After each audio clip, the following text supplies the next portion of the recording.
What's up, everybody? I'm here with Bodie, a fighter pilot, flown F-16s, OV-10s, F-4s, done some incredible stuff to include chasing down drug runners in the F-4. Lots of fun stuff, but today we're going to be diving into the SU-57, specifically looking at some of the new nozzles that are coming out with it, but just an overall impression of the SU-57s. This is Russia's answer to the F-22, and it played a role in Top Gun Maverick. So there you go. Here we go.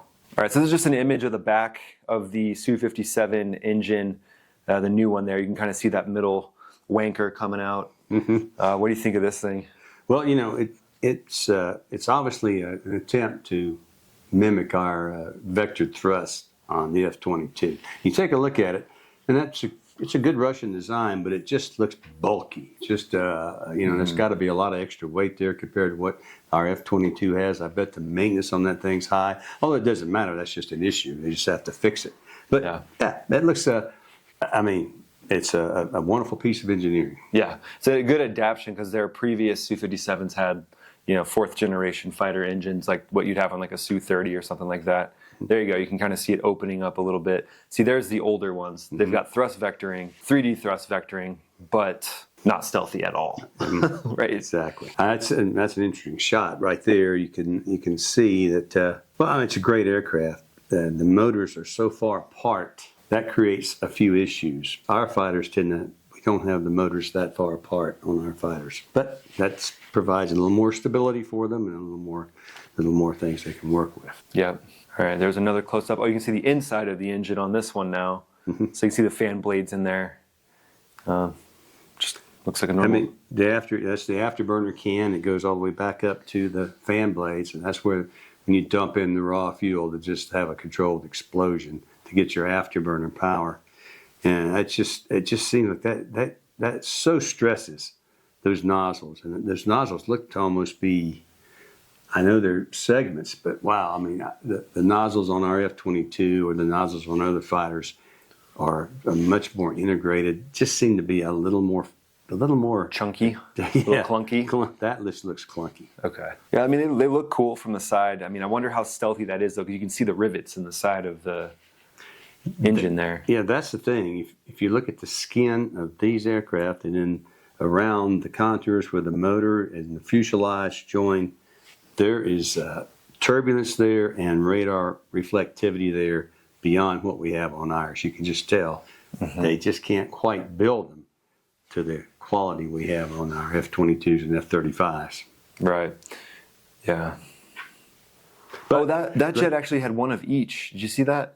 That jet has one of each. It has a stealth engine on the left and then a fourth generation on the right. Well, that's a good way to test them.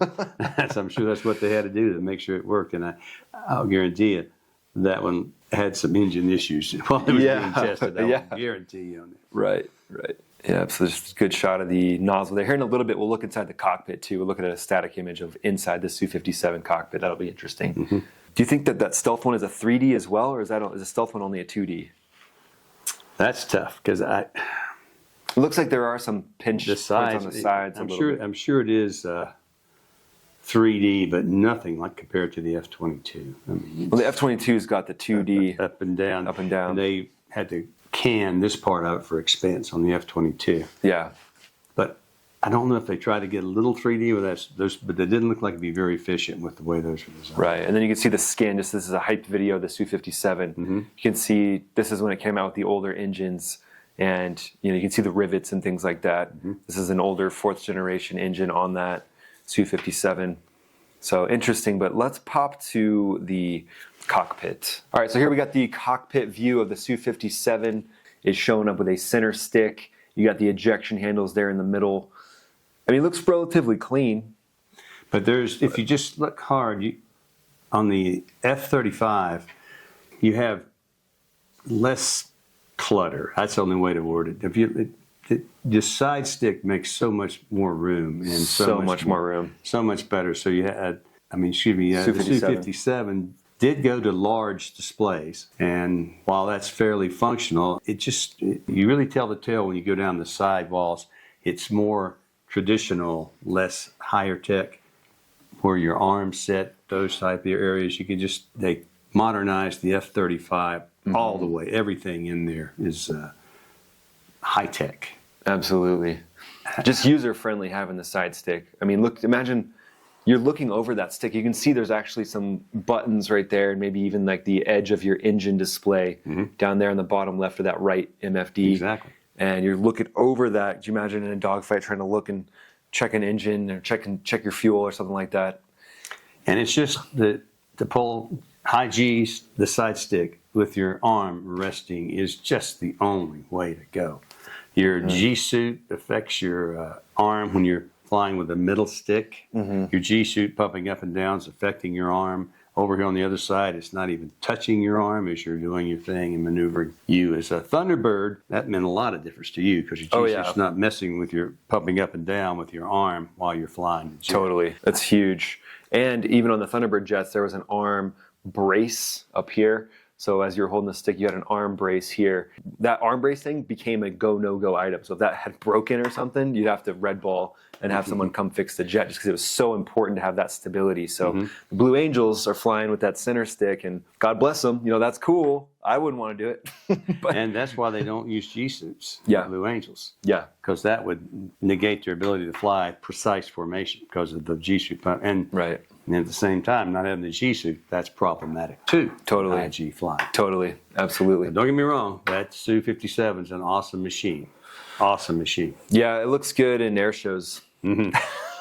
It can. I wonder what it can do. I mean, I'm sure it's something you don't want to meet that thing head to head in a 4th generation fighter, right? Or would you? Well, if you knew he was hostile from the split second you had a radar contact, which you'd get it pretty far out there. He's stealthy, but not that stealthy, so you'd get it. You would have a chance with our AMRAAMs, but you've got to. If you can get in close with him, an F-16 could take him, but you got to get in close, right? And you got to survive getting close, and that's the wrong philosophy to have. Sure. Well, if I can get in there, I'll live. No. Sure. Kill him way out there. That's the way to roll. F-22. Yeah. You get stuck with him in the phone booth. Yeah, take him. But what jet would you most want to have going up against the Su-57? Well, of course, the F-22. Yeah. I mean, our F-15s, they're great and they could do well, but it's quite possible he could get a little further shot at them, a little further out. I don't know the specifics of their weaponry and the ranges. Yeah. But ours are nothing to slouch at. But there again, in most scenarios, we will have our hands tied. We're not cleared to shoot. We have so many rules of engagement. We have to positively, completely be sure that's a bad guy. And he wants to hurt us before we shoot. Right. Now, in an all-out war, and we know that's happening, it'd be simpler. But meeting him somewhere today in today's environment, it's your hands are tied behind your back because you can't use your best shot. You got to wait and see, and you go, "Oh crap, he shot at me." It's too late. Yeah. So now you got to. But we're always a good guy. That's how we play. Yeah. All right. I'll choose the F-16 just to make it a sporting match. You got the F-22. I'll take the F-16. Okay. Send me out front. I'll be the good wingman. Hey, hold my beer. Watch this. I'm going in, coach. Well, cool. Any other thoughts on the Su-57 before we say bye to everybody? I just think it's a wonderful jet. You can never, you can't count it out of any fight. Yeah. And it can take anything we've got in certain circumstances. Sure. But in a true heads-up, 1-to-1 fight or 4-to-4 fight, we can beat it. Yeah. But you can't have your hands tied to do it. Right. Yep. Well, thanks, guys. Thanks for checking out this video. If you would, just subscribe to the channel, hit the like button. It all helps. It turns out that only 20% of you out there watching out of the millions of views are subscribed to the channel. So if you would subscribe, I would just greatly appreciate it, and it would help the channel grow. Additionally, just click a video that'll pop up over here. I would appreciate that as well. Thanks for watching, guys. We'll see you on the next video.